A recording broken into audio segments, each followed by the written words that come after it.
Hello! I'm Bess and I'm the owner of Southbound Flowers here. It is truly a micro flower farm here in Bitterroot Valley. So I'm farming cut flowers on a 1/4 acre of land, including a greenhouse, which you can just see right over there.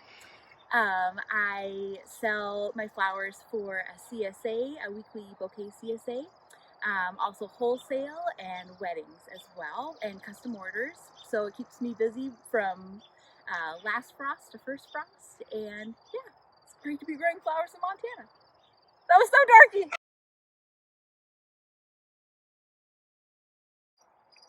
Hello, welcome to the greenhouse. So I thought that I would chat a little bit about starting small because I am a first generation farmer. I didn't grow up on a farm. I don't have a lot of farming experience aside from what I have started here. So I thought that might maybe start there. So I think a really key factor to getting a good start is starting within your means and starting small. So start with what you have. Do you have a backyard? Do you have a little slice of land? Do you have a 1/4 acre? My farm is literally a 1/4 acre of land, and it works, and you can get a ton of product out of it. So start with what you have, and I would advise you to experiment. If you're growing cut flowers, try a lot of different flowers. Do your research. See what grows well in our zone, in your climate. Do little patches of things. Luckily, a lot of annual flowers are in seed form, so they're really inexpensive to start with, and you get flowers really quickly within the first season. So start small, try a lot of different things, stay within your means, and then build on top of that. I'm in my second season of flower farming right now, and I'm taking on more. I planted 8 extra rows this year. I added the greenhouse, but my first season, I had 2 part-time jobs, and I was farming in the morning and in the evening, while working part-time for a tech company during the day, and then doing some night shifts at a restaurant. So it's a hustle. Farming, I mean, I think every farmer will tell you that, but farming is a hustle, and you do it because you're passionate about it and you love it. So however you can make it work, give it a go, try it, but do start small would be my advice, so you don't overwhelm yourself, burn yourself out, or make huge financial mistakes that are hard to recover from. Yeah, so start small, folks. So Ozzy and I are here to tell you not to overpromise and underdeliver. So that was a big lesson that a fellow farmer um, chatted with me about right as I was beginning my farming journey. It's really tempting to want to you have to build your customer base, get that going, but the most important thing is to be able to deliver a really high quality product every time. So if you're looking at starting a CSA or being at the farmers market, or whatever sales avenues you're up to, make sure that you can deliver on those. So maybe take the first season and keep your customer base small if you can, and really work hard at those other part-time jobs, just so that that you can deliver and that you can build customer confidence, because you don't want to sign 30 people up for your CSA and then only have enough produce for 15 people. So my first season, I kept my CSA quite small, and I had tons of extra flowers by the end of the season, but that's a way better feeling than being short on all of your produce and then maybe inspiring some doubts from your customers. So start off strong, always deliver a quality product, and don't overpromise and underdeliver.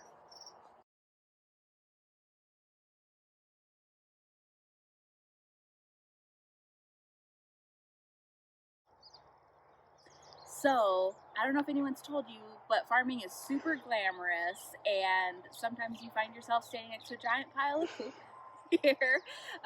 But some of the most important things to consider when you're starting a small scale flower farm or any farm is your soil. So that's where everything starts. So for us, we test the soil every spring.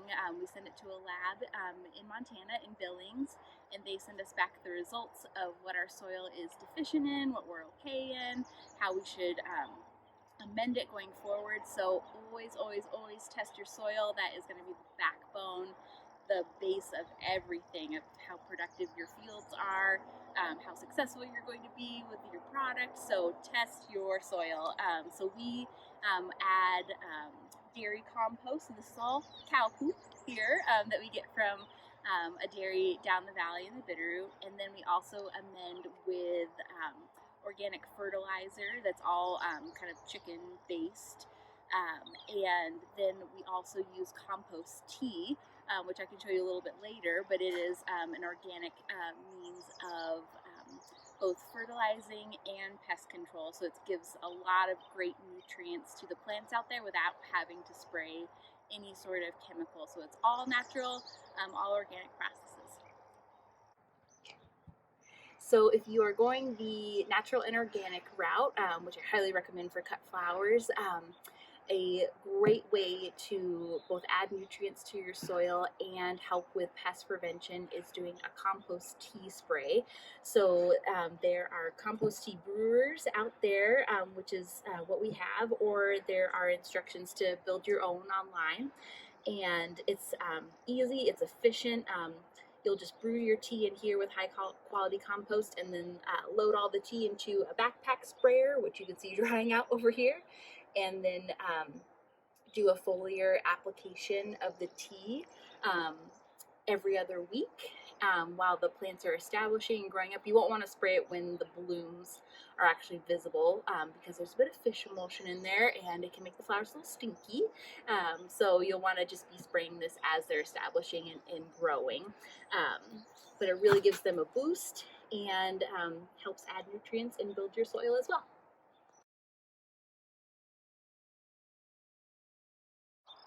So one way to get a lot of flowers out of your area is to pay close attention to spacing.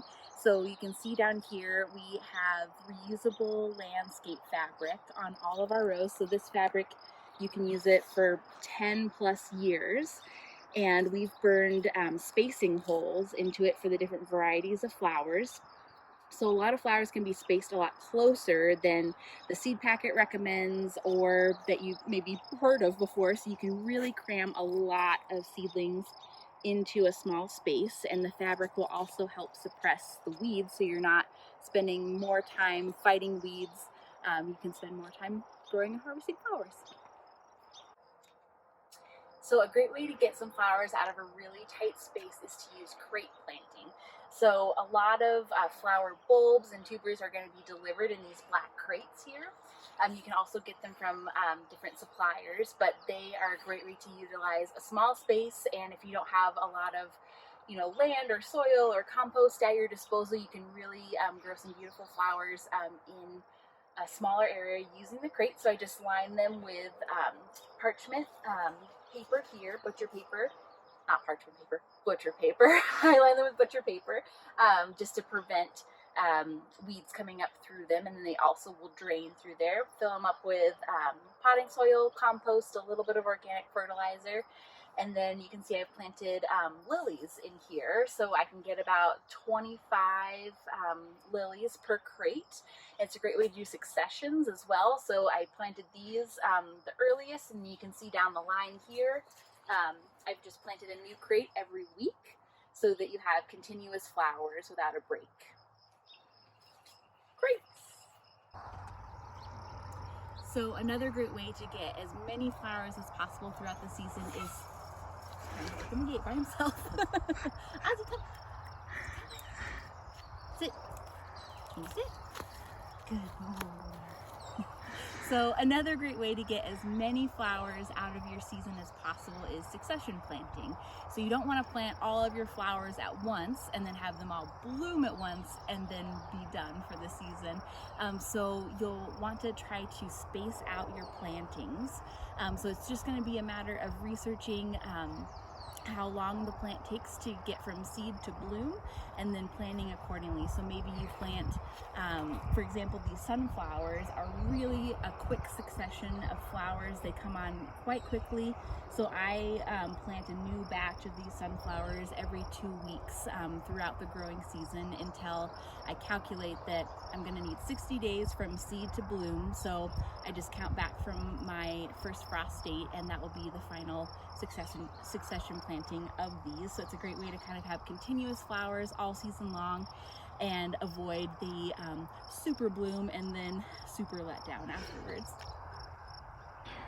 So you've done all of this hard work, you've planted all your flowers, and you want to get the most stems per plant. So there's a little trick called pinching for a lot of branching varieties of flowers. So this will help your plants throw a ton more stems from the base. They'll be long, straight stems, which a lot of florists, designers, you know, anyone that's going to be buying flowers from you doesn't often want a wavy, wonky stem or a really thick stem. So pinching will encourage any branching variety of flower to produce more straight stems from the base of the plant instead of sending all their energy to the single center stem. So when the plants are about a foot high, we just want to pinch them, which is literally going to be just taking off a portion of the plant right above two other side shoots. So you'll just pinch it right out, throw it on the compost, and then this plant will send more of its energy out into these side stems and produce more of them, so you get way more flowers per plant. So as far as watering goes, we use a drip irrigation system for all of our rows, and it's really efficient for us because we can pump it up from our irrigation ditch and then just run it down two main lines here. So we have two main lines on either side of the garden, and then we have lateral drip lines that come off of all of them, and they have 8-inch emitters, so that gets water to the entire row, and it's more efficient in your water use as well. So this is what the drip line looks like. There's these little emitters spaced out every 8 inches along the line. So those will just, you know, just as the name says, drip water onto your row. And it's a pretty efficient way to water your rows. And flowers don't often like to be watered overhead just because of the petal factor. It can knock off the petals or cause mold and damage. So when they get into their bloom stage, especially at the ground, drip emitters are a really great choice. Welcome to the cooler!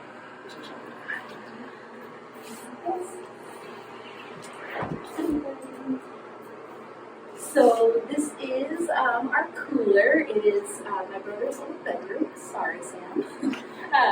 So this is a really big factor in flower farming, especially, and vegetable farming as well, is preserving the shelf life of your perishable product.